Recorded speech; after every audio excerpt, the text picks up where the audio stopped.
I See a Pattern Here by Bruce Goldstone. I see a pattern here.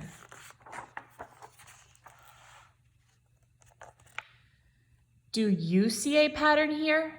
A pattern is something that repeats. It might repeat just once, or it might repeat again, and again, and again. You get the idea. Some patterns can repeat forever, but in the real world, patterns usually stop repeating because they run out of room. You can spot many different kinds of patterns.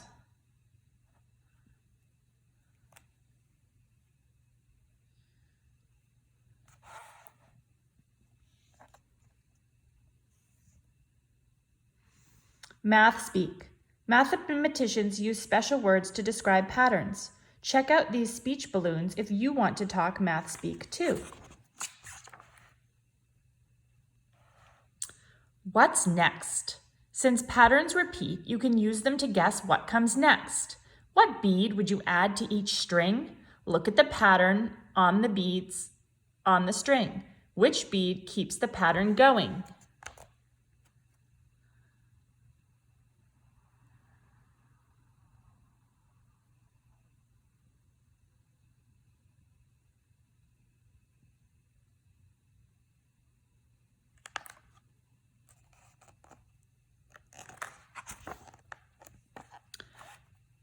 Ride the slide. You can make patterns by moving shapes too. Sliding a shape is the easiest way to make a pattern. You can slide this seal in any direction. It might slide left, right, up, down, or diagonally. Slide equals translation. The math word for slide is translation. That doesn't mean naming a shape in another language. In math, a translation is a move from one place to another. Brick wall. This brick wall shows a very common pattern made by sliding one shape again and again. Every brick is exactly the same shape. To make this pattern, you just slide the brick shape to the left, right, up, or down. Equal stripes are another example of a slide pattern. The stripe moves or slides in one direction.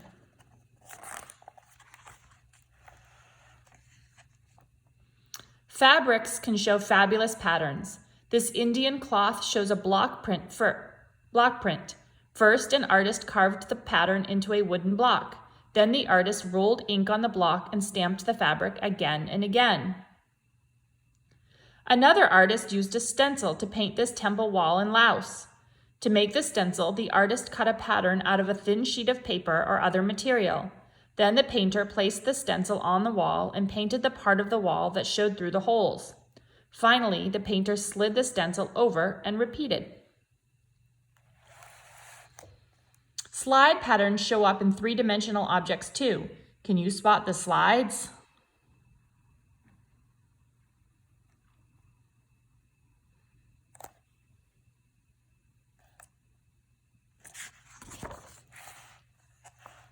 Turn it around. You can also make a pattern by turning a shape. You can turn this turtle just a little bit, a whole lot, or anything in between. You can also turn it clockwise or counterclockwise. A turn is equal to a rotation. A rotation turns a shape around a point inside or outside the shape. That point is called the point of rotation. Many patterns turn shapes upside down. This cloak, made in Peru about 2,000 years ago, shows a pattern made by turning a mythological creature.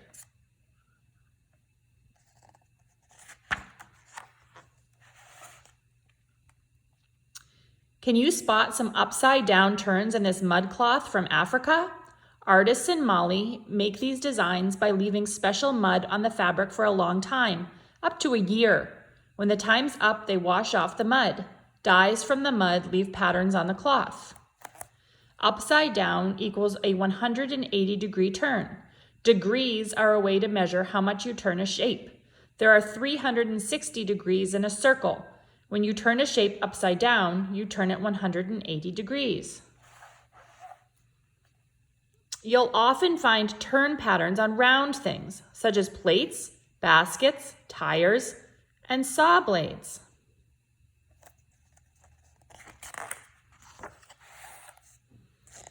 flipping out. Another way to make a pattern is to flip a shape over. Notice that the flamingo is facing the other way when you flip it over. That's how you can tell that this is a flip, not a turn. To think about flips, imagine folding. If you fold this page on the dotted line, these two shapes will match up. Flip equals reflection. A reflection flips a shape across a line called the line of reflection. This Indian picture frame uses lots of flips. Which animals are flipped? Can you find a flip of this green bird? Can you find a flip of this yellow tiger?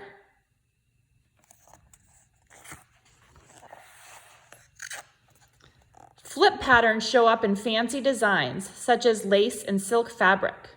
But you'll also find them on everyday things, such as tire treads, boxing gloves, mittens, and the bottom of your shoes. A kaleidoscope uses mirrors to make flip patterns. You get beautiful pictures when you see the objects and their flipped images at the same time. These days, you don't even need a kaleidoscope to make these patterns. You can use a computer. Notice how a triangle from this bird photo can be flipped again and again to make a kaleidoscope picture. What flips can you find in these patterns?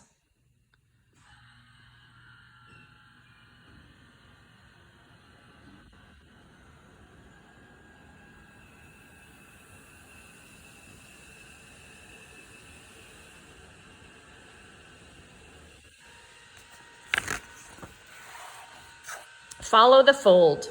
Sometimes you'll spot flips inside shapes too. If you think of folding this picture of a frog down the middle, the two sides match exactly. Equal sides equals symmetry. A shape has symmetry if you could fold it so that two sides match. The line you fold along is the line of symmetry. Shapes can have more than one line of symmetry. You can see this kind of pattern in objects people make as well as in nature. All these pictures can be folded in at least one way to get two equal halves. Can you figure out where the fold lines are?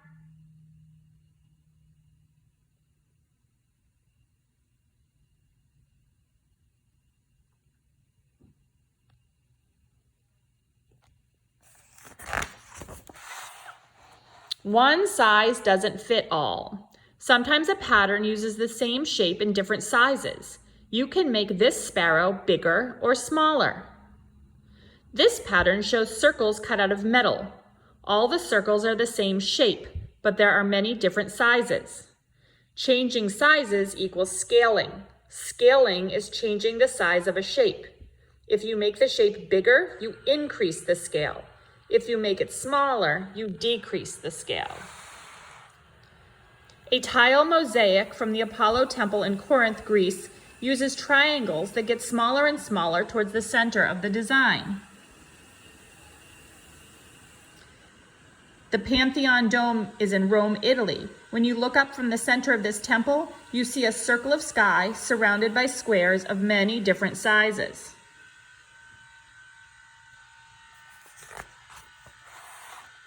Squish it, stretch it. Some patterns stretch and squish shapes to change them. This squirrel squishes. This starfish stretches. This Mexican blanket uses a stripe pattern, but instead of equal stripes, it stretches some stripes so they are wider and squishes others so they are narrower. In this rug, the shapes get smaller as they move towards the center. But that's not all. They get narrower too. In order for the pattern to fit, the designer had to squish the shapes. Color counts. Of course, shapes aren't the only important thing when you're looking at patterns. Color counts for a lot too. Here is a classic quilt pattern, sometimes called sawtooth star. It's made by sewing together triangles and squares. Depending on what colors you use, the same pattern can look very different. Notice how this simple pattern changes when you arrange just 3 colors.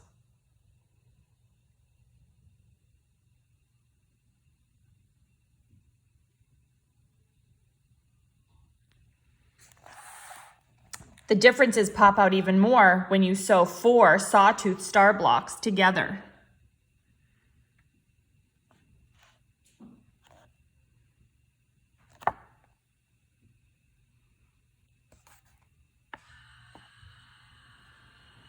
Imagine how many other patterns are possible if you add more colors. Erase the space. Many patterns have empty space between shapes that slide, turn, or flip. A tile pattern covers a flat area with no space between the tiles. Some shapes, such as squares and rectangles, are perfect for making tile patterns. Other shapes, such as circles, don't form tile patterns because even when you push them right next to each other, there's always some space in between. This checkerboard shows a common tile pattern. The wood and black squares cover the board completely. Diamonds and triangles can cover a space without leaving any gaps too. So can 6-sided shapes called hexagons. Tile patterns in math are called tessellation. A tessellation covers a flat area with one or more shapes, leaving no overlaps and no gaps. Houndstooth.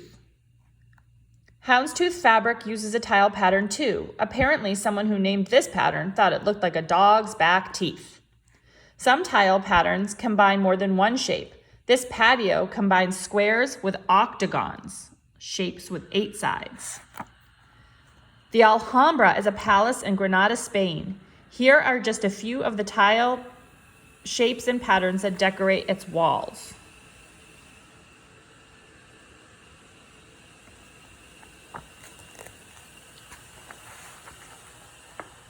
Mix and match. Do you see a pattern here? You can see a lot of them now. Slides, turns, flips, symmetry, changing sizes, and tiling. This mosaic pattern uses all of them. Patterns can combine different ways of changing shapes to create an amazing variety of effects. What changes can you spot?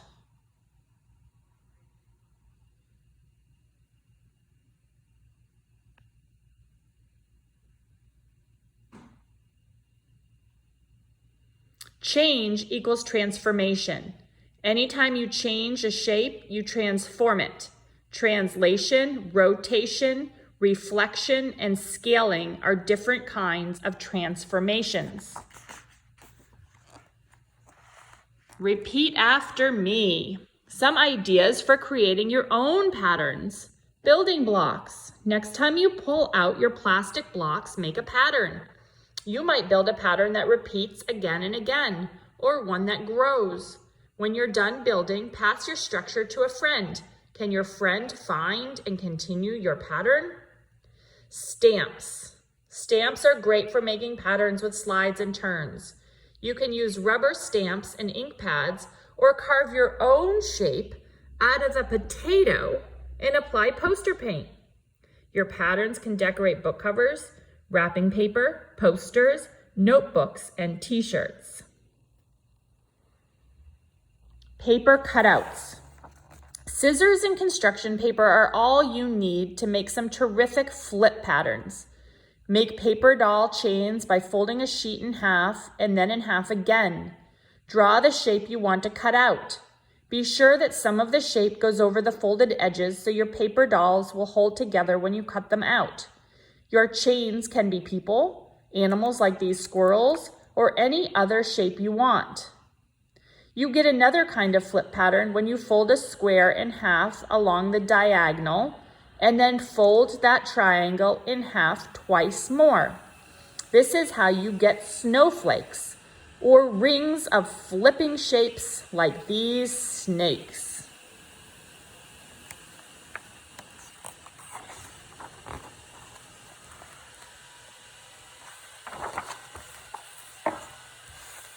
The end. Thank you for listening to this story.